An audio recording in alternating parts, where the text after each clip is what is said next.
සාදු සාදු සාදු නමස්කාර වේවා බුදුරුවනට සැමදා බුදු හිමි සරණ යමි. නමස්කාර වේවා ධම්රුවනට සැමදා සදහම් සරණ යමි. නමස්කාර වේවා සංඝරුවනට සැමදා මහා සංඝ සරණ යමි. නමස්කාර වේවා තුනුරුවනට සැමදා තිසරණ සරණ යමි. සාදු සාදු සාදු. අපට මේ උතුම් ධර්මය කියා දෙන ගුරු දේවෝත්තම කල්යාණ මිත්‍ර පින්වත් ලොකු ස්වාමීන් වහන්සේට ඔබ අප සියලු දෙනාගේම নমස්කාරය වේවා. සාදු සාදු සාදු. ශ්‍රද්ධාවන්ත පින්වත්නි,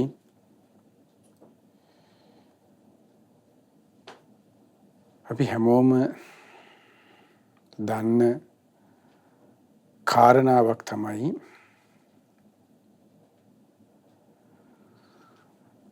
අපේ ජීවිතේ ලස්සන කරන්නේ උතුම් ලස්සන ගුණධර්ම වලින් කියලා. ඒතර ගුණධර්මයන්ගෙන් පිරුණ ජීවිතයක් හරි වටිනවා. ඒ ජීවිතය හරි ලස්සනයි. ඒ ජීවිතේ උතුම් ජීවිතයක්. ගුණධර්මයකින් කෙනෙක්ගේ ජීවිතයක් පුරවගන්න පුළුවන් නම් ඒ පුද්ගලයාට තමයි කියන්න පුළුවන් වෙන්නේ අපි සාමාන්‍ය ව්‍යවහාරයෙන් කියන්නේ මිනිස්සයා කියන එකේ තේරුම මොකද්ද? මනසින් දියුණුයි කියන එක. එතකොට මනසින් දියුණු අන්න මිනිසයා කියලා. එයා සැබෑම මිනිසෙක්. එයාට තමයි හොඳ මිනිහෙක් කියලා අපිට කියන්න පුළුවන් වෙන්නේ. එතකොට මනසින් දියුණුයි මනුසතා කියලා කිව්වේ සාමාන්‍යයෙන් අපිට වාහනයක් හදන්න පුළුවන් වුණා. හඳට ගියා, ගහරුට ගියා කියන එකකින් අපි සාමාන්‍ය ලෝකයන් කියන්නේ මනසින් දියුණුයි කියලා. හඳට ගියත්, ඉරට ගියත්, කොහෙ ගියත් ගුණයකින් මේ පුද්ගලයාගේ මනස දියුණු නම් අන්න සැබෑම මනුස්සයා.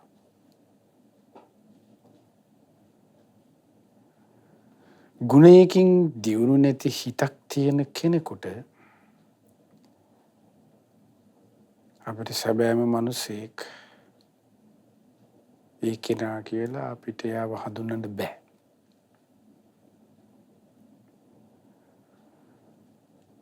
ජීවිතේ ලස්සන කරන හොඳ ලස්සන දේවල් තියෙනවා. පුද්ගලයෙක් උගත් වුණත්, පුද්ගලයෙක් නුගත් වුණත්, පුද්ගලයෙක් ලස්සන වුණත්, පුද්ගලයෙක් කැත වුණත්, පුද්ගලයෙක් දුප්පත් වුණත්, පුද්ගලයෙක් පෝසත් වුණත් ඒක නව ලස්සන කරන දේවල් තියෙනවා. ඒ තමයි මෛත්‍රිය. ඒ තමයි පුද්ගලයෙකු සතුව තිබෙන කරුණාව. පුද්ගලයෙකු සතුව තිබෙන දයාව. පුද්ගලයෙකු සතුව තිබෙන උපේක්ෂාව. පුද්ගලයෙකු සතුව තිබෙන නිහතමානීකම. පුද්ගලයෙකු සතුව තිබෙන ගුණ මකු බවින් තොර බව. පුද්ගලයෙකු සතුව තිබෙන සත්පුරුෂකම. කළගුණ දන්නා බව. ක්‍රෝධ නොකිරීම. වෛර නොකිරීම. අකීකරු නොවීම.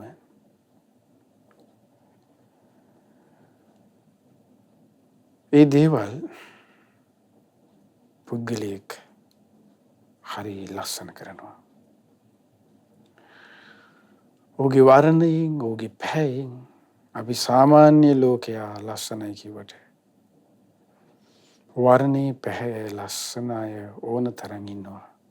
ඔහු සිතින් ක්‍රෝධ කරනවා. ඔහු සිතින් වෛර කරනවා. ඔහු සිතින් එකිනෙකා අභිබවා ඔහු ගුණ මකනවා. ඔහු කුහකයි.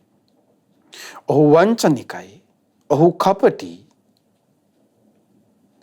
ඔහු කොපමණ ලස්සන වුණත්, කොපමණ පෝසත් වුණත්, කොපමණ උගත් වුණත් ඒ කෙනා කුහක බවින් යුක්තයි නම් එයා කුහකයෙක්ම තමයි. එයා ලස්සන මිනිසෙක් නෙමෙයි. පුද්ගලයාගේ ගුණවලින් ඒ කෙනාව ලස්සන කරන්නේ එයාගේ යම්කිසි අභ්‍යන්තරයේ දෙයක් ලස්සන නිසා. ඒ තමයි ඔහුගේ සිත හරි ලස්සනයි.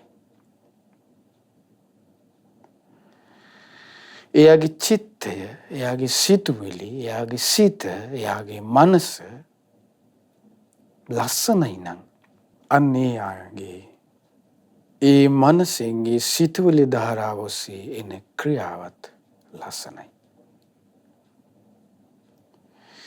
එයාගේ සිතුවිලි ධාරාව ඔස්සේ එන වචනයත් ඔහුගේ ලස්සනයි. ඇයි? ඔහුගේ මනස ලස්සන නිසා. සිතක් ලස්සන වුණොත් ඒ පුද්ගලයාගේ ඉතිරි සියලු දේවල් සමහර විට අපි හිතමු එයාට අලාභමයි ආවේ කියලා. එයාට එන්නේ දෝෂාරෝපණයමයි කියමු. එයාට එන්නේ චෝදනාවල්මයි කියමු. නමුත් ඔහුගේ සිත ලස්සන වුණත් එයාට කුමන දේ ආවත් ඔහු සැලෙන්නේ නැතුව ඔහු ලාභේ ඉදිරියේත් ඔහුගේ ලස්සන සිත ඔහු පවත්වනවා. අලාභේ ඉදිරියේත් ඔහුගේ ලස්සන සිත ඔහු වෙනස් නොකර පවත්ව ගන්නවා. නින්දාව ඉදිරියේත් ඔහුගේ ලස්සන සිත ඔහු පවත්වනවා. ප්‍රශංසාව ඉදිරියේත් ඔහුගේ ඒ ලස්සන සිත ඔහු පවත්වනවා. වෙනස් වෙන්න නොදී. සැප ඉදිරියේත් දුක ඉදිරියේත් අටලෝ දහම් ඉදිරියේ සිතින් ලස්සන කෙනා ලස්සන ලෙස වචනය හසුරුවනවා. ලස්සන ලෙස ඔහුගේ ක්‍රියාව හසුරුවනවා. ඇයි? අටලෝ දහමට කම්පා නොවන ලෙස ඔහුගේ සිත ඔහු හදාගෙන තියෙන නිසා. එලෙස සිතක් ඒ විදිහට හදා ගැනීම තමයි හදාගන්න කරන උපකාරයක්. එවැනි සිතක් හදාගන්න උපකාර වන දහමක්, එවැනි සිතක් හදාගන්න උපකාර කරන ක්‍රියා පිළිවෙතක්, පුරුදු කළ යුතු දේවල් ටිකක් තමයි බුදුරජාණන්සේගේ ධර්මයෙන් අපිට අපේ බුදුරජාණන් වහන්සේ කියලා දෙන්නේ. මොකද සිත ලස්සන වුණොත් ඔහුගේ සියලු දේ ලස්සනයි. මොකද අපේ බුදුරජාණන් වහන්සේ දේශනා කළේ මනස තමයි මේ හැම දෙයකම ශ්‍රේෂ්ඨ වෙන්නේ. මනෝ පුබ්බංගමා ධම්මා. මනෝ සෙට්ඨා මනෝමය. මනස තමයි හැම දෙයකම ඉස්සර වෙන්නේ, මුල් වෙන්නේ. මනසාචේ පදුට්ඨේන දෘෂ්ට වූ සිතින්, කැත හිතින්, නරක සිතින් හිටියොත්, ඒ සිත නරක වුණොත්, කුණු වුණොත්, ඒ සිත පල් වුණොත්, අන්නේ සිතින් වෙන දේවල් ටික මනසාචේ පදුට්ඨේන දෘෂ්ට නම්, කුණුයි නම් ඒ සිත, ගඳ ගහන සිතක් නම් එය, පදුට්ඨේන ඒ දුෂ්ට වූ සිතින් කරන භාසතිවා කරෝතිවා කියන කරන දේත් කුණු ගඳයි ගහන්නේ. ඒ ක්‍රියාව කුණුයි. ඒ වචනයෙන් හමන්නේ කුණු ගඳයි. ඒ වචනේ සුමට නෑ. ඒ වචනේ සියුම් නෑ. ඒ වචනේ ලස්සන නෑ. ඒ වචනේ පල් වෙච්ච දෙයක්. ඒ ක්‍රියාව මහ කැත දෙයක්. ඇයෝගේ මනස පදුට්ටයි. හැමදේටම මුල් වන, හැමදේටම ඉස්සර වෙන මනස ලස්සන නම්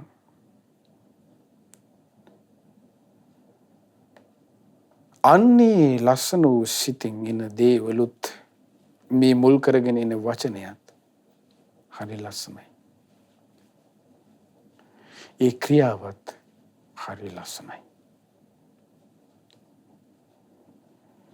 ආනේ මනස, ආනේ සිත, ඒ දෘෂ්ට වූ, පදුට්ට වූ, කැත කුණු ස්වභාවයෙන් යුතු සිතුවිලි, ඒ සිත තමයි අපිට අපේ බුදුරජාණන් දේශනා කළේ චිත්තං දන්තං සුඛවහං. ඒ සිත දමනය කර ගැනීම තමයි යහපති කියලා.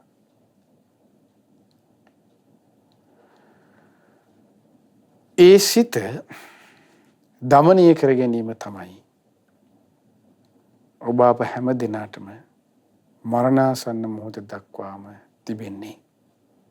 මගඵල ලබන තාක් ඒ දමනය වූ සිතින් තමයි අන්නේ පුද්ගලයා අලංකාර කරන්නේ නිසයි. ඒ නිසා ඔබ උදෑසනම ජීවිතයට අදහසක් ඇති කරගන්න ඕන. දැන් මේ වැඩසටහනට පින්බර අරුණෝදය කියලානේ කියන්නේ. එතකොට පින්බර අරුණෝදය කියලා කියන්නේ, අරුණෝදය කියන්නේ එළි වෙනවා කියන එකනේ. එළිය වැටෙනවා. පින්බර ලෙස දවසේ ආරම්භයක් කියන එකයි කියන්නේ පින්බර අරුණෝදය. දවසේ ආරම්භය ඔබේ පින්බර වෙන්නේ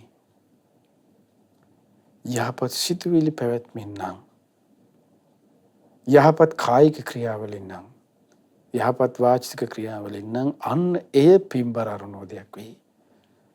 නැත්තම් එයට මූසල අරුණෝදය තමයි කියන්න වෙන්නේ.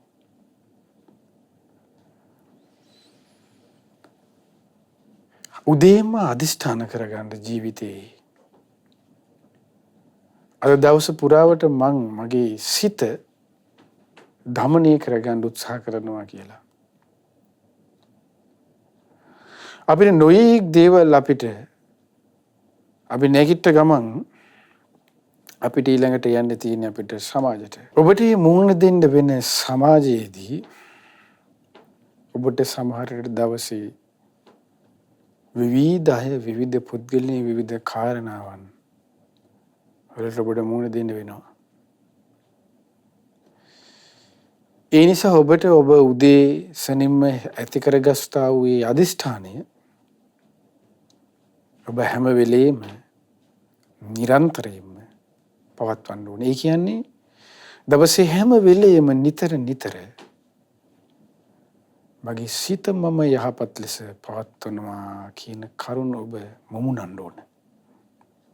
ඔබ නිතර සිහි කරන්න ඕන. එහෙම කළොත් ඔබට ඔබේ ජීවිතේ ටික යහපත් කරගන්න පුළුවන් වෙයි. ඇයි ඔබේ සිත නිතර දෙන්නේ ඔබට අදහස මොකද්ද? සිත යහපත් තියාගන්න ඕනේ කියන කරුණයි. ඔබට සමහර විට වෙනද වගේ තරහයයි. හැබැයි තරහ ගියත් ඔබට මතක් වෙනවා නෑ මම තරහ ගන්න නෑ කියලා නේද හිතාගත්තේ කියලා. ඒ නිසා ඔබට සිත පාලනය කරන්න කිමින් ඒ උපකාර කරයි. ඒකයි අදිෂ්ඨානය කියන්නේ. ඒකයි චිත්තය කියන්නේ. බුදුරජාණන් දේශනා කළා නාහම් භික්ඛවේ යඤ්ඤං ඒක ධම්මම්පි සමුනුපස්සාමි යං ඒවං ලහු පරිවත්තං යදිදං චිත්තං පින්වත් මහණෙනි යම් ආකාරයකින් සැනකින් වෙනස් වෙලා යන්නා වූ දෙයක් ඇත්නම් දේවල් ඇත්නම් වෙනස් වෙලා යන දේවල් අද ලෝකේ අපිට ගොඩාක් හැමදේම වෙනස් වෙනවනේ. ඒ වෙනස් වෙලා යන දේවල් අතරින් මොහොතින් මොහොත ක්ෂණයෙන් තප්පරේ ඊටත් වඩා අඩු කාලයකින් වෙනස් වෙලා යන දේවල් අතරින් ඉතා ඉක්මනින් වෙනස් වෙලා යන දේවල් විදිහට ගත්ත සැනකින් වෙනස් වෙලා යනා වූ දෙයක් විදිහට ඇතනම් මේ සිත තරම් වෙන එකක දෙයක්වත් මා දකින්නේ නැහැ කිව්ව භාග්‍යවතුන් වහන්සේ. ඒ කියන්නේ මේ සිතේ වෙනස් වීම ඊටාම වේගවත්. කායික වෙනස් වෙනවා කියන එක අපිට කාලානුරූපව ටික පේනවා. සිතේ වෙනස් වීම කියන එක අපිට හිතා ගන්නවත් බෑ.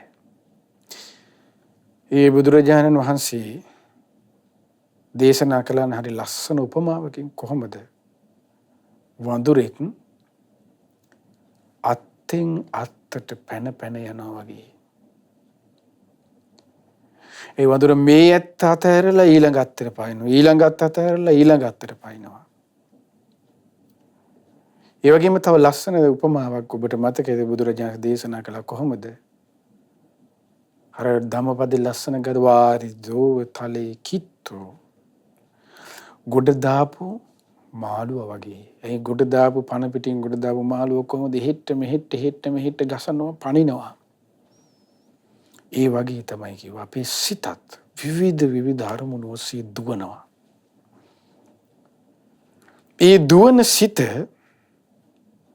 බුදුරජාණන් දේශනා කරනවා කොහොමද? නාහම් භික්ඛවේ අඤ්ඤං ඒක ධම්මම්පි සමුනුපස්සාමි පින්වත් මහණනි යම් විදිහකින් කියනවා නම් සමත විදර්ශනා වශයෙන් දමනේ නොකළ විට යං ඒවං අදත්තං අදන්තං අගුත්තං අරක්ඛිතං දමනේ නොකළ අගුත්තං වරදින් නොකළගෝ විට අරක්ඛිතං ආරක්ෂා නොකළ විට අසංවතං සංවර නොකළ විට මහා අනර්ථයක් පිණිස හේතු වෙන විදිහේ යම් දෙයක් ඇත්නම් පින්වත් මහණනි ඒ මේ සිත තරම් වෙන එක දෙයක්වත් දකින්නේ නැහැ කියලා බුදුරජාණන් දේශනා කළා. අපි සංවර කරන්න අපි ආරක්ෂා කරන්න විවිධ දේවල් අපි ආරක්ෂා කරනවා රකින්නවා. හැබැයි ඒ රකින්න හැම දෙයක් අතරින් ඒ සියලු රකින්න දේවල් අතර අභිබවා මෙන්න මේ දේ රැක්කේ නැත්නම් තමයි මහත් වූ අනර්ථයේ පිණිස පවතින්නේ. මොකද්ද? මේ සිතයි බුදුරජාණන් දේශනා කළා. පින්වත් වහන්නි යම් විදිහකින් සමත විදර්ශනා වශයෙන් දමනය කළ විට වරදින් වැළැක්වූ විට රැකගත් විට සංවර කරගත් විට මහා අර්ථයක් පිණිස හේතුණු විදිහේ යමක් ඇත්නම් යම් දෙයක් ඇත්නම් පින්වත් මහණෙනි ඒ මේ සිත තරම් වෙන එක දෙයක්වත් මා දකින්නේ නැහැ කියලා බුදුරජාණන් දේශනා කළා. අනේකයි මේ සිතේ ප්‍රබල බව කියලා කියන්නේ.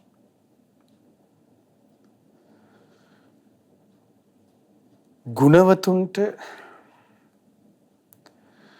සමහරවිට මේ සිතෙන් විවිධ දේවල් හිතන්න ගිහිල්ලා මේ සිතේ බලවත් බව කියන්නේ සිත බලවත් වීම නිසා ඔහුගේ ගුණයකින් බලවත් වෙච්ච කෙනෙකුට ඒ කියන්නේ සිත බලවත් වීම නිසානේ ඔහුගේ ගුණයෙන් කෙනෙක් බලවත් වෙන්නේ. ඒ ගුණයෙන් බලවත් වෙච්ච උතුමන් කෙනෙක් කෙරෙහි සිත දුර්වල පුද්ගලයෙක් ලාමක දේවල් ලාමක අකුසල් සහගත ආකාරයේ දේවල් හිතන්න ගිහිල්ලා වෙච්ච අනුතරක් ගැන මේ තියෙනවා හරි ලස්සන කතාවක් ධම්මපදයේ චිත්ත වර්ගයේ උට මිහි පිටම විපාක දුන්න. මේක හරීම මේ සංවේග ජනක සිදුවීමක්. ලෝකයේ විවිධ සංවේග ජනක දේවල් වෙනවනේ. මිනිස්සු මැරෙනවා, කන්න බොන්න නැති වෙනවා. ඒ වගේ දේවල් නේ අපිට ගොඩාක් සංවේග ජනක විදිහට අහන්න හම්බෙන්නේ. ඒ වගේ දේවල් අතරින් මේ වගේ දේවලුත් මේ ලෝකෙ මිහි පිට වෙන්න පුළුවන්ද කියලා අපිට හිතෙනවා මේ කතාව අපුවම ඒ තරම් සංවේගයි. ඒ කියන්නේ මොනතරම් අස්වාභාවික තත්වයක් පවතිනවද කියන එක. ඒ වගේ දමනය නොකළ සිතක දෙය ඉසිතුලි රටාවන් දමනය නොකළ සිතුලි රටාව ජීවිතයට මොනතරම් බලපානවද කියලා මේ කතාවෙන් ඔබට තේරුම් යනවා. මේ කතාව තියෙන ධම්මපදයේ චිත්ත වර්ගයේ අවසාන ගාථාව. අදාළ කතාව අටුවා කතාව 11 වෙනි ගාථාවේ.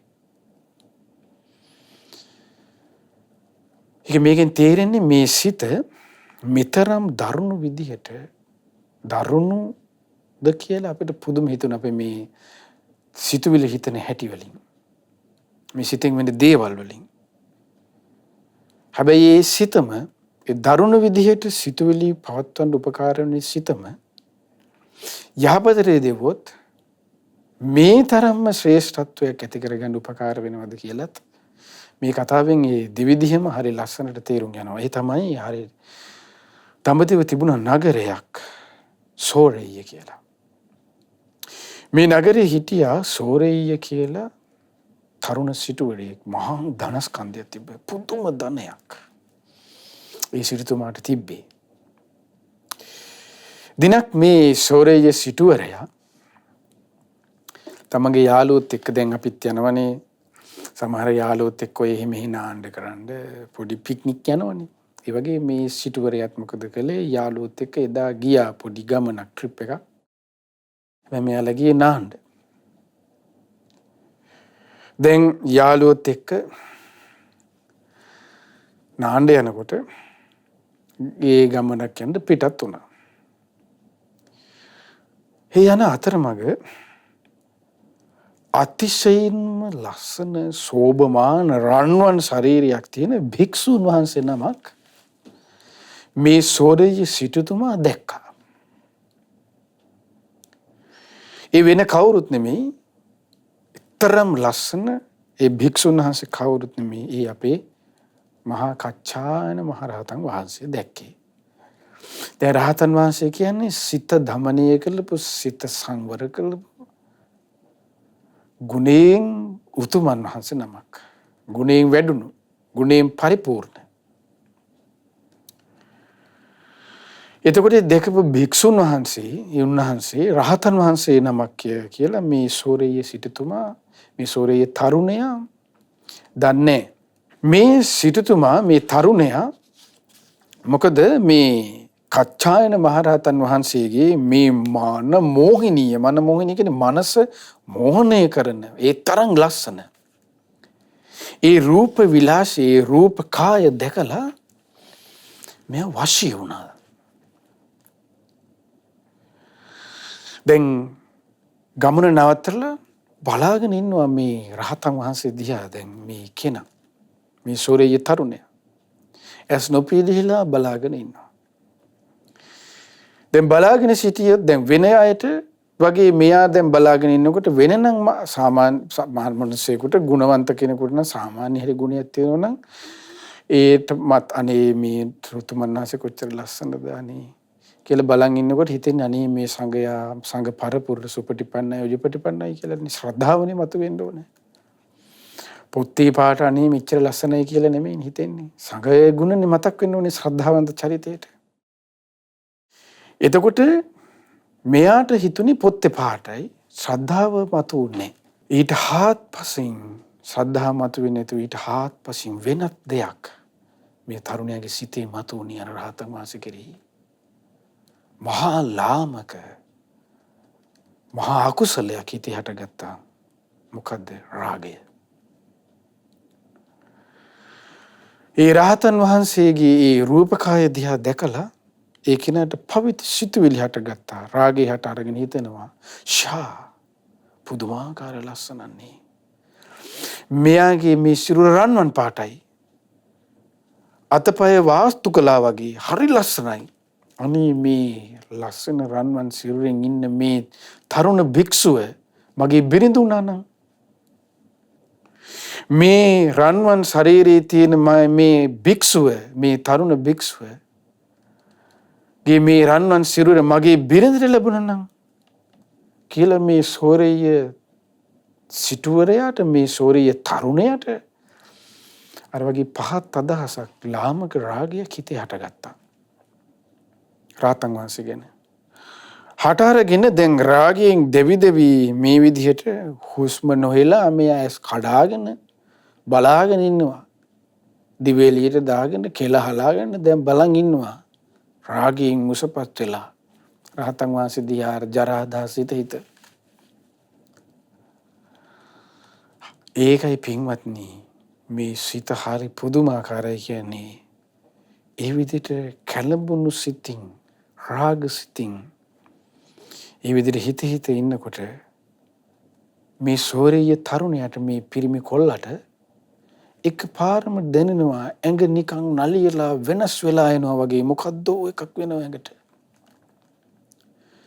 මෙයාර කෙල හලාගෙන බලාගෙන ඉන්න මොහොතේම මෙයාගේ ඇඟේ තිබිච්ච පිරිමි වේශය දැන් මේ සෝරේය තරුණයානේ කොල්ලෙක් නෙමේ තරුණේ. තරුණ වේශය මෙයාටම තේරෙනවා නැති වෙලා ගිහිල්ලා මෙන්න කෙල්ලෙක් වුණා මෙයා. පුරුෂ වේශය එහෙමම නැති වෙලා ඒ හිටන් ඉන්න ඉරියව්වෙම මේ කොල්ලා මෙන්න කෙල්ලෙක් ක්ෂණයකින්. එතකොට ඒකයි මේ සිතුවිලි වල තියෙන භයානකමකම කියන්නේ. දැන් දේවදත්ත බලන්න දේවදත්තට ඒක නෙවුනේ. දේවදත්ත 이르දිහි ඇති කරගත්තා. ඒ කියන්නේ 이르දිහි ඇති කරගන්න යම් සිතේ දියුණුවක් ඕන 이르දිහි ඇති කරගත්තා. ඒ 이르දිහි ඇති කරගන්න තරම් ඒ කියන්නේ හතරවෙනි ධානයේ පවා ඉක්මවලා ගිහිල්ලා දේවදත්ත සිත දියුණු කරන්නේ. 이르දි ප්‍රාතිහාරය දැක්වුවානේ. එතකොට ඒ තරම් ඒ හිත දමනය කරපු දේවදත්තට අවසානයේ මොකද උනේ? ලාභ සත්කාර වලට ආස කළා. ඒ ලාභ සත්කාරයට ආස කරපු නිසා බුදුරජාණන්සේ මරන්න ඕන කියලා හිත පහළ වුණා විතරයි සිතුවිල්ලක් විතරයි පහළ වුණේ. එතකම් මේ ගල් පෙරලා දුනු ආවයවලා නාලාගිරිය යවන්න හිතලවත් නැහැ තව. බුදුරජාණන්සේ මරන්න ඕන කියලා දේවදත්තට සිත පහළ වුණා විතරයි සිතුවිලි අර සියල්ල පෙරි වුණා කියනවා. ඔන්න බලන්න. දරුණු සිතුවිලි වල තිරනන්න දරුණු භයානකකම එකයි. දැන් මේ මිනිසෙටත් ඒක තමයි මේ සෝරේයටත්. කොල්ලෙක් ලස්සන කොල්ලෙක් විදිහට කැත හදාස් හිතුවා ගුණවතුන් කෙරෙහි ස්ත්‍රියම වුණා. ඔක්කොම ස්ත්‍රී නිමිති පහළ වුණා. පිරිමිය වෙනස් වුණා. දැන් මෙයාට දැන් යාළුවොත් එක්ක හිටියේ යාළුවොත් එක තක්කු මුක්කු වුණා. යාළුවෝ බය වුණා. මොකද යාළුවන්ටත් එහෙම ගුණයක් තිබුණේ නැහැ. යාළුවෝ පැනලා ගියා. යාළුවෝ මෙයා අතහැරලා දාලා ගියා. දැන් මෙහිම මිනිසෙකුට උනාට පස්සේ යහපව සිටුමාලිගට යන්නද? ඇයි සෝරේය සිටුතුමා ඒ තරුණයා බිරිඳක් හිටියා, දරුවෝ දෙන්නෙක් හිටියා, තාත්තෙක් මෙයා කලින් කොල්ලෙක්, දැන් මේ කෙල්ලෙක්. දැන් අහපෝ බිරිඳ ළඟට යන්නද? දැන් කොහොමද බිරිඳට මුණ දෙන්නේ? දැන් කොහොමද තමන්ගේ දරුවන්ට මුණ දෙන්නේ? තමන්ගේ ඥාතීන්ට මුණ දෙන්නේ? සිටුවරය කියලා මහා උඩුකමට හිටියා. ගමේ මිනිස්සුන්ට මුණ දෙන්නේ කොහොමද දැන්? දසාතේ ලැජ්ජාවනේ. විලි ලැජ්ජාවේ බෑ දැන්. මෙයා මොකද කළේ? එහෙමම මෙයා වෙනම පැත්තකට ගියා. ඒ ගම් ප්‍රදේශ සෝරිය නගරය අතහැරලා, ඒ ප්‍රදේශය අතහැරලා දඹදිව වෙන ඈත පළාතකට ගියා. පැනලා ගියා. ඊට පස්සේ මේ බලන්න මේ ජීවිතවල වෙනස් වීම කියන්නේ මේ සිතක වෙන විපර්යාස වලින් මේ මිනිසුන්ට වෙන ආකාරයට බලන්න මේ ජීවිතය. ඒකයි මේ හරි සෝචනීයයි කියන්නේ. මේ සසර මේ අපේ ජීවිතවලටත් අපිට මේ වගේ සිද්ධ නෙමෙයි. තව මේ සිතුවිලි වල වෙනස් වීම නිසා නැත්තටම නැති වෙලා හැඳි ගෑවිලා ගිය ජීවිත ඇතුලේ මේ ක්‍රෝධ, ඊර්ෂ්‍යාකම්, මසුරුකම්, ගුණමකුකම් ඔව කරන්න ගිහිල්ලා අනුන්ට වලවල් කපන්න ගිහිල්ලා ඒ වගේ වෙච්ච දේවල් මේ බලන්න. යහපතේ සිට යොදවපු නැති කියාදීනව නිසා. ඊට පස්සේ මෙයා මොකද කළේ? ඈත දඹදිව පළාතකට ගිහිල්ලා දැන් තරුණ වේශයෙන් තරුණ කෙල්ලක්. දැන් සෝරෙය්‍ය අර සිටු කුමාරයෙක්නේ දැන් මෙයා කුමාරියක්. සෝරෙය්‍ය කුමාරිය. කෙල්ල. තරුණයා නෙමෙයි තරුණිය. මේ තරුණිය දඹදිවේ ඈත පළාතකට පැනලා ගියාට පස්සේ එහෙම ඉහියක් එක්ක යාළු වෙලා බැඳා. දැන් මේ කලින් පිරිමියෙක් වෙලා ගැහණියෙක් එක්ක බැඳලා හිටපු කෙනා දැන් ගැහණියෙක් වෙලා උනාට පස්සේ ඒ ජීවිතේම ඒ කාලේ පුර මේ එකම ජීවිතය තුල බලන්න.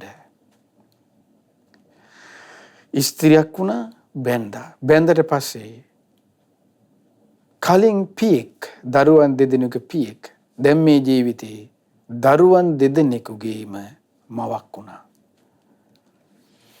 මීට කලින් මේ එකම ජීවිත කාලයේ සුළු අවස්ථාවක පියෙක් දරුවන් දෙදෙනෙක. දැන් මේ ඒ ජීවිත කාලයේම දරුවන් දෙදෙනෙකුගේ මවක්. කොහොමද පින්වත්නි මේ සිතේ ස්වභාවයත් එක්ක අපිට කොච්චර මේ භයානකයිද මේ සසර. දමනේ නොකළපු සිතක තියෙන භයානකකම. රාගයෙන් වේවා, ද්වේෂයෙන් වේවා, ඊර්ෂ්‍යාවෙන් වේවා, ක්‍රෝධයෙන් වේවා, වෛරයෙන් වේවා, මසුරුකමින් වේවා, කෝකකම් වලින් වේවා, දමනේ නොකළ සිතක තියෙන භයානකකම.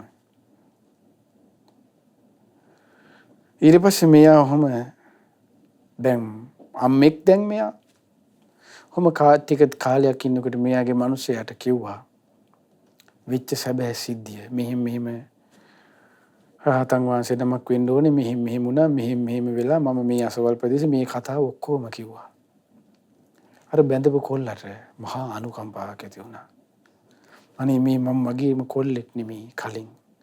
ලස්සන මට වඩා ජීවිතයක් ගත කරපු කොල්ලෙක් නෙමෙයි. දැන් මේ කෙල්ලෙක් වෙලා නැත්තරම නැති වෙලා අනාගෙන මේ ඉන්නේ කියලා. අර කොල්ලට අර තරුණ මෙයාගේ මනුස්සයට හරි දුකක් ඇති වුණා තමන්ගේම බිරිඳ ගැන. එතනස මෙයා හොයලා බැලුවා මේ කින්ද මන්ද මේ අසවල් ප්‍රදේශයේ මෙහෙම ඉන්න රහතන් වහන්සේ නමක මේ ලස්සන සුබමාන කවුද මේ කෙනා කියලා භික්ෂුව. බලනකොට හරි හොයාගත්තා මහා කච්චාන මහරහතන් වහන්සේ කියලා. හරි දැන් යමන් කියලා එක්ක ගියා. කවුද මේ තමන්ගේ බිරිඳ එක්කන් ගියා. එක්කන් ගිහිල්ලා කිව්වා එදා සිදුවිච්ච සිද්ධි දාමය මේ මහ උත්තමයන් වහන්සේට කියලා උඹ දැන් යෝධිය සමාව ගනින් වැදලා කිව්වා. රහතන් වහන්සේට මේ විස්තරي කියනවා දැන් මේ ස්ත්‍රී වේශයෙන් සෝරෙය්‍ය කුමාරිය කියලා මට සමාව වෙන්න කියලා අත් දෙක එකතු කරලා සමාව අරගෙන ඔළුව බිම තියලා වැන්දා විතරයි. වැන්දේ ස්ත්‍රියක්. දමනීය කළපුස්. ඒ කියන්නේ තමාගේ සිත ඔහු දමනීය කරන්න යන්නේ. වැරද්ද වශයෙන් දෙක නිහතමානී වෙලා වැඳලා සමාව ගන්න. වැන්දේ ස්ත්‍රියක් නැගිටින්නේ පිරිමියෙක්. කොහොමද ඒ සිතක තියෙන ආශ්චර්යය කියන්නේ? ගුණයකින් වෙනස් කරන ශ්‍රණයෙන් වෙනස් කරනවා කිව්වේ ඒකයි. මේ අපේ කාගෙත් ක්‍රෝධයෙන් යුතු සිත මෛත්‍රියෙන් වෙනස් කරනවා කියන්නේ යන්නේ ඒකයි. රාගයෙන් යුතු සිත විරාගී බවින් වෙනස් කරනවා. මසුරුකමෙන් යුතු සිත දානයෙන් වෙනස් කරනවා. ඒකයි සිතක් අලංකාර කරන්නේ ගුණයෙන් කියන්නේ යන්නේ ඒකයි. ආයෙත් දැන් මේ සෝරෙය්‍ය කුමාරයා මෙන්න මේ එකම ජීවිතයකම එකම පරිවර්තනයන් තුනක්. පිරිමියෙක් ස්ත්‍රියක් නැවත පිරිමියෙක් වුණා. මේ මහා අවුරුදු 10-15 කාලයක් ඇතුළත මේ සුළු කාලයක තුලදී උපරිම අවුරුදු 10ක් කියමු මේකට. ඒ කාලයක් තුලදී ඊට පස්සේ මේ සෝරෙය්‍ය කුමාරයා දැන් කියනවා ස්වාමීනි මට ආයේ මගේ නගරයට මගේ සිටු මාලිගයට මං යන්නේ. මේ සිතක තිබෙන මේ අකුසලයක් නිසා වෙච්ච භයානක විපත මන් තුළින්ම දැක්ක ස්වාමීනි කිව්වා. කාටද මේ කියන්නේ? මහා කච්චාන මහරහතන් වහන්සේට. ඒ නිසා ස්වාමීනියයි සිටුගේ මට ඕනේ නෑ. මං විටක දරුවන් දෙදෙනෙක්ගේ පියෙක්. විටක දරුවන් දෙදෙනෙකු වැදූ මවක් වුණා. බොහෝ දුක්, බොහෝ පීඩා, බොහෝ සිතුවිලි වලින් මම බොහෝ විඳෙව්වා කිව්වා. මේ කරුණ මට වෙච්ච දේ ගැන. ඒ නිසා මේ සසර දුකින් අනේ ස්වාමීනි ඔබ වහන්සේ වගේ මාවත් නිදහස් කරවන්න මම ඔබ වහන්සේ ළඟ පැවිදි වෙන්න ආසයි කිව්වා. බලන්න පුද්ගලයෙකුට ඒ පුද්ගලයා වෙනස් කරන්න ඒ පුද්ගලයාගේ සිදුවෙන සිද්ධි ධාමයන් බලන්න. සමහරට ඒ දේ සිදුුනේ නැත්තම් සමහරට ඒ පුද්ගලයා ඒ සෝරෙය්‍ය කුමාරයා සමහරට මේ වෙනකොට තාම සසර වෙන්න පුළුවන්. පුද්ගලයාගේ ජීවිතයක් වෙනස් කරන රටාව අපිට හිතා ගන්න බෑ. සමහරට ඒ වගේ වෙනස් වෙලාම වෙනස් වෙන්න ඔහුට පිනක් තියෙන්න ඕනේ. සමහරට මෙයාට හිතුණා නම් අනේ දැන් හරි ගියා එහෙනම් මං අහපව් එහෙමම සිටු මාලිගයේ පැත්තට ගිහිල්ලා මේ ඔක්කොම අතහැරලා දාලා ආයි සිටු කුමාරයෙක් කියලා මොකක් බොරුවක් කරේ කියලා ඉන්න තිබ්බනේ. ආයි සිටුවරයා වෙලා ඉන්න තිබ්බනේ. එහෙම සිතුනේ නෑනේ. දැන් බලන්න ඒ වගේ අපේ ජීවිතේ අපිට වෙනස් වෙන අපිට අවස්ථාවන් කොච්චර එනවද? පින තියෙන කෙනා ඒ උපයෝගී කරගෙන අන්‍යයාගේ ජීවිතය වෙනස් කරගෙන යහපත් පැත්තට යොමු කරගන්නවා. සමහරට එයාට ජීවිතේ සමහරට එයාගේ ළඟ ඥාතියෙක් ළඟ කෙනෙක් මිය යනවා වෙනව පුළුවන්. ඒ දේ දැකලා එයා වෙනස් වෙනවා. ඒ දේ දැකලා එයා සමහරට එයාගේ යහපත එයා හැසිරෙන්න උපකාර කරනවා. ඒ මරණය විකුණන් කන්නේ. දැන් අද කාලේ ලස්සනට ජෝඩුවක් ඉඳලා මලා කීමක මරුණට පස්සේ එක්ක මිනිහා මරා කීමක එතකොට ගෑණි කරන්නේ ඒක TikTok කරනවා. කරලා මේ මිනිහයාගේ මිනිහ විකුණන් කරනවා. ඒක Facebook දානවා. ඒ වගේ මහා නිකන් ඒ සංවේග ජනක දෙයින් තමා සංවේගී උපද ගන්න තරම් අද කාලේ ගෑනු මිනිස්සුන්ට කොල්ලන්ට කෙල්ලන්ටවත් පිනක් නැහැ. සමහරු ගඟේ මුහුදේ පයින්නවා. සමහරු බෙල් වල දා ගන්නවා. දැන් පින්වන්තයා අන්න යහපතේට යෙද වෙනවා යොමු වෙනවා. අනේකයි. දැන් බලන්න මේ වගේ ජීවිත කතාවල විස්තර සිද්ධි ඕන තරම් ධර්මයේ තුල අපිට හම්බෙනවනේ. තමන්ගේ එකම ප්‍රියමනාප පුතා මැරුණේ කිසා ගෞතමී. ඒ මරණේ මුල් කරගෙන අර අබෑට සොයාගෙන ඒ කතාව මුල් කරගෙන අන්න ධර්මයේ හැසිරෙනවා මහරහත්තරණියක් වෙනවා. පටාචාරාවගේ ජීවිතය ගත්තොත් නැත්තරම නැති වෙන ඥාතියෙක්වත් අම්මා තාත්තවත් දරුවෙක්වත් ඉතිරි කිසි කෙනෙක් නැති වෙනවනේ. පිස්සියක් පටාචාරාව පිස්සියක් විදියට එන්නේ බුදුරජාණන් ළඟට. ධර්මයකින් බලන් ඒ සිත ආශ්චර්ය කරන දේ පිස්සිය වේශයකින් පිස්සියක් ලෙස ආපු ඇඳිවතත් නැතුව ආපු තරුණියක් බුදුරජාණන් වහන්සේට ධර්මයක් ලැබීම නිසා පටාචාරාව විනයක් නැතිව ආපු කෙනෙක් විනයධර භික්ෂුණීන් අතරින් අගතනතුරු ලැබෙනවා. මෙන්න ඒකයි ශාසනය කියන්නේ. ඒකයි සිතක දමනය කියන්නේ. විනයක් නැති කෙනෙක් විනයක් ඇති කෙනෙක් වෙලත් නෙමෙයි විනයධර භික්ෂුණීන් අතරින් අගතනතුරත් ලැබෙනවා. ඔන්න බුදුරජාණන්ගේ ධර්මයේ කිව්වේ ඒකයි. ඒකයි පින්වත්නි සිත ලස්සන කරගන්න කියන්නේ. අපි නොහිතපු විදිහට නොහිතන දේනවා.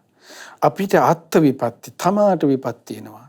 පර විපත්ති අනිත් අයට සිදුවන විපත්ති දිහා බලලා හෝ අපේ සිත අපි සකස් කරගත්තොත් තමා වශයෙන්ුත් අන් අයගේ දේවල් දෙපැත්තින්ම වෙන දේවල් දැකලා වෙලා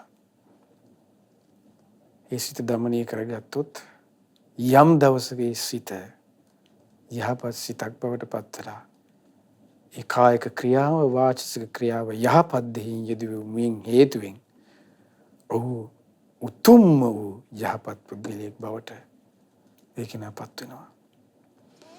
ඊට පස්සේ මේ සෝරෙය්‍ය කුමාරයා මහා කච්චාන මහරහතන් වහන්සේ ළඟ පැවිදි වුණා. ගුණධර්ම පිරුවා. සෝරෙය්‍ය කුමාරයා සෝරෙය්‍ය ස්වාමීන් වහන්සේ පසු කාලේ සෝරෙය්‍ය මහරහතන් වහන්සේ බවට පත් වුණා. ඒ සෝරෙය්‍ය මහරහතන් වහන්සේගේ කතාව තමයි මේ තියෙන්නේ. ඒ කතාව අවසානයේ බුදුරජාණන් වහන්සේ ලස්සන ගාථාවක් දේශනා කරනවා. ඒ ගාථාව තමයි ධම්මපදයේ චිත්ත වර්ගයේ අවසාන ගාථාව වෙන්නේ. ඒ තමයි ඔබ අප කවුරුත් අහලා තියෙන ලස්සන ගාථාවක්. ඒ තමයි මොකද්ද? නතං මාතා පිතා කෛරා අඤ්ඤේවා පිච ඥාතකා සම්මා පනිහිතං චිත්තං සේය සෝනං තතෝ කරේ. නතං මාතා පිතා කෛරා නොහැකිය කිසි විට මව්පියන්හට තමාව දමනයකට පත් කරවන්නට තම සිතෙහි ගුණදම් වඩන්නට නොහැක කිසි විටක මව්පියන්හට තම සිතෙහි ගුණදම් වඩන්නට අඤ්ඤේවා පිච ඥාතකා එලෙසින්ම නෑයින්ද කිසි විට නොයති තම සිත රැක දියුමට. බලන්න කොච්චර ලස්සනද ධර්මය. සම්මා පනිහිතං චිත්තං සිය සෝනං තතෝ කරේ. දහම තුල පිහිටුවාගෙන සිත මනාකොට පුහුණුව ලබන විට ගුණ පිරුණු ඒ සිත තුලින් නොහු ලොවේහි උතුමෙකු බවට පත්වේ. අන්න ගුණ පිරුණු ඒ සිත තුලින් ඔහු ලොවේහි උතුමෙකු බවට පත්වේ. ඒ නිත්නම් ඔබත් අදිෂ්ඨාන කරගන්න. ඔබ අප හැමෝම අදිෂ්ඨාන කරගමු. ගුණෙන් පිරුණු සිතක් සදාගන්න.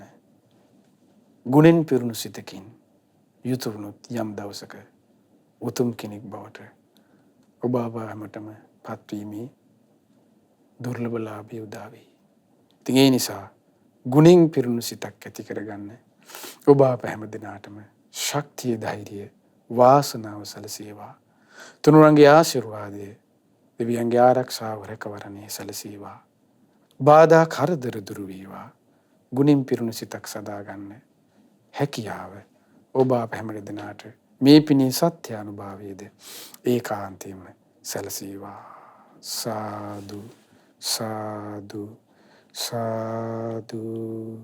පින්බර අරුණෝදය සදහම් දේශනාව සඳහා අද දායකත්වයේ දරන්නේ සහස් අකිඳු සතර සිංහ පුතුණුවන්ගේ පළමුවන උපන්දිනයේ නිමිත්තෙන් එම පුතුට ආශිර්වාද කිරීම පිණිස ඩුබායිහි පදිංචි සංජය කෞශික සතරසිංහ මහතා, සොනාලි දිනුෂිකා මුණසිංහ සතරසිංහ මහත්මිය සහ ඒ සහස් අකින්දු සතරසිංහ පුතුණුවන් ඇතුළු පවුලේ සියලු දෙනාගේ දායකත්වයෙන් යුක්තව රැස් කරගන්නට යෙදුණු සියලු පින සක්දෙව් රජුන්, සතරවරම් දෙවිවරු, ආලවක සෙන්පතිතුමන්, සීවක සෙන්පතිතුමන් ඇතුළු සියලු සෙන්පති දෙවිවරුන්, ඒ වගේම මේ පුණ්‍ය භූමියට අධිග්‍රහිත සියලු දෙවියෝ, සුමන සමන් දෙවිවරුන්, උපුල්වන් දෙවිවරුන් ඇතුළු ලක්දිව බුදු සසුන සුරකින්න නානා නම් ගොත් වාසී ප්‍රදේශ භාර, පළාත් භාර සියලු දෙවියන්, බඹලු වාසී බ්‍රහ්මීන්, ඔබ අප හැම දෙනාගේ ඉෂ්ට දේවතාවරුන් මේ පින දැක බලා සතුටින් අනුමෝදන්ව දෙවියන් බ්‍රහ්මීන් දිව්‍ය ආයුෂයෙන් වරණයෙන් සැපයෙන් බලයෙන් වඩිත්වා ශ්‍රද්ධා සීල ශ්‍රුත ත්‍යාග ප්‍රඥා යන උතුම් සේක බල ධර්මයෙන් වඩිත්වා පිනින් සතුරුනි සියලු දෙවියන්ගේ දිව්‍ය රැකවරණේ ආරක්ෂාව උපකාර ඔබ අප සියලු දිනාටමත් සහස් අකින්දු සත්සර පුතුණුවන්, ඒ වගේම තම පියාණන් වන සංජය මහතාට, තම මෑණියන් වන සොනාලි දිනුෂිකා මහත්මියටද සියලු ආරක්ෂාව රැකවරණේ සලසා දෙත්වා දෙවියෝද බ්‍රහ්මයෝද මේ පින් අනුමෝදන්ව ගෞතම බුදු සසුනේ චතුරාර්ය සත්‍ය ධර්මයේම අවබෝධ කරත්වා. ඒ වගේම මේ පුතුණුවන් මේ සංජය මහතා, සොනාලි මහත්මිය නමිනුත් ඔබ අප සියලු දෙනා නමිනුත් මිය පරලොව ගොස් යම් ඥාති වර්ගයා පින් බලාපොරොත්තුවෙන් ඇතනම් ඒ සියලු ඥාතීන්ද සමලස මේ පින් අනුමෝදන් වෙත්වා. අනුමෝදන ඥාතීන්ගේ පරලොව ජීවිත සැපවත් වෙත්වා, සුවපත් වෙත්වා. ඥාතීන්ද සංසාර දුකින් අත මිදෙත්වා. ඒ වගේම පළවන උපන්දිනයේ යෙදුන ප්‍රධාන අරමුණ වන්නේ පළවෙනි උපන්දිනයේ යෙදෙන සහස් අකින්දු සතරසිංහ චූටි පුතුණුවන්ට මේ පින් අනුමෝදන්ව ඒ පුතුණුවන්ට නිදුක් නිරෝගී සුවපත් භාවයේ චිරජීවනය දීර්ඝායු සම්පත සැලසේවා. ඒ පුතුණුවන්ගේ ඉදිරි අධ්‍යාපන කටයුතු ආදීද ਸਰව ප්‍රකාරයෙන් සාර්ථක වේවා. කල්යාණ මිත්‍ර ඇසුරේ වාසය කරමින් ගෞතම බුදු සසුනේ සැබෑම ශ්‍රාවක දරුවෙක් බවට පත් වෙන්නේ ඒ චූටි පුතුණුවන්ටද තුරුණගේ ආශිර්වාදය, දෙවියන්ගේ ආරක්ෂාව රැකවරණය ඒ දරුවාට ඒකාන්තයෙන්ම සැලසේවා. ඒ වගේම දායකත්ව දරුවේ චූටි පුතුණුවන්ගේ පියාණන් වන සංජය කෞශික මහතාට, මෑණියන් වන සොනාලි දිනුෂිකා මුන්නසිංහ සතරසිංහ මහත්මියටත්, ඒ වගේම එම දෙපළගේ දෙමාපියන් වන නීල් පියාණන්ට, හේමලතා මෑණියන්ට, සුදත් පියාණන්ට, සුනීත්‍රා මෑණියන් ඇතුළු ඒ පවුල්වල හැම දෙනාටමත් මේ පින් අනුමෝදන් සියලු දෙනාමත් නිදුක් වෙත්වා, නිරෝගී වෙත්වා, සුවපත් වෙත්වා. ඒ හැම දෙනා කරන කියන සිතන පතන සියලු කටයුතු, රැකී ආරක්ෂා කටයුතු ආදී ඇතන් හැම දෙයක්මත් ਸਰව ප්‍රකාරයෙන් සාර්ථක වේවා. ඒ හැම දෙනාටම සුවසේ ජීවිතවලට පින් දහම් එක්රැස් කරගෙන ගෞතම බුදු සසුනේ පිළිසරණ ලබන්න මේ පිනත් ඒකාන්තයෙන්ම හේතුපකාර වෙත්වා.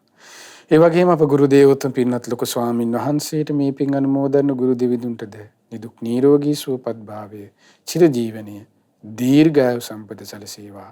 උතුම් ධර්මාබෝධය පිණිස මේ පිනත් උපකාර වෙත්වා. සීල ස්වාමින් වහන්සේලා, අනගාരികා මෑණිවරු ඇතුළු මහා සංඝරත්නයටද නිදුක් නිරෝගී සුවපත් භාවයේ චිරජීවනයේ සැලසේවා. කිසි බාධාවකින් කරදරයකින් තොරව සුවසේ පිළිවෙතේ දෙන්න මේ පිනත් උපකාර වෙත්වා. ඒ වගේම අප දෙමාපිය අපට ශිල්ප ශාස්ත්‍ර කියා දුන් ගුරුවරුන්ට, ඒ වගේම නෑදෑ හිතමිතුරු ඇතුළු සෑම දෙනාටමත් සිව්පසයෙන් උපකාර කරන ලක්වාසී, ලෝවාසී, නන්නයිරින් උදව්පකාර කරන හැම දෙනාටමත්, ශ්‍රද්ධාමාසික ධර්මදානින් උදව්පකාර කරන සියලු දෙනාටත් මේ පින් අනුමෝදන් වී ඔබ අප සියලු දෙනාමත් නිදුක් වෙත්වා, නිරෝගී වෙත්වා, සුවපත් වෙත්වා. චිරජීවනයේ දීර්ඝායු සම්පත සැලසේවා. අතුරු ආන්තරාවන්, බාධා කරදරයන්, හිරිහැර පීඩාවක් නැත්නම් ඒ සියල්ල දුරු වේවා. කරන කියන සියලු කටයුතු, රැකී ආරක්ෂා, වෙළඳාම්, ගොවිතැන්පත්, දූදරුවන්ගේ අධ්‍යාපන කටයුතු ਸਰව ප්‍රකාරයෙන් සාර්ථක වේවා. සුවසේ ජීවිතවලට පින් දහම් එක්රැස් කරගෙන ගුණින් පිරුණු සිතක් ඇති කරගෙන ගෞතම බුදු සසුනේ පිළිසරණ ලබන්න ඔබ අප හැම දෙනාටම වාසනාව සැලසේවා. හැම දෙනාටම තෙරුවන් සරණයි. නමෝ බුද්ධාය. මෙවැනි වටිනා ධර්මදේශනා ශ්‍රවණය කිරීමට ශ්‍රද්ධා ඩේලි YouTube චැනලය සබස්ක්‍රයිබ් කරන්න.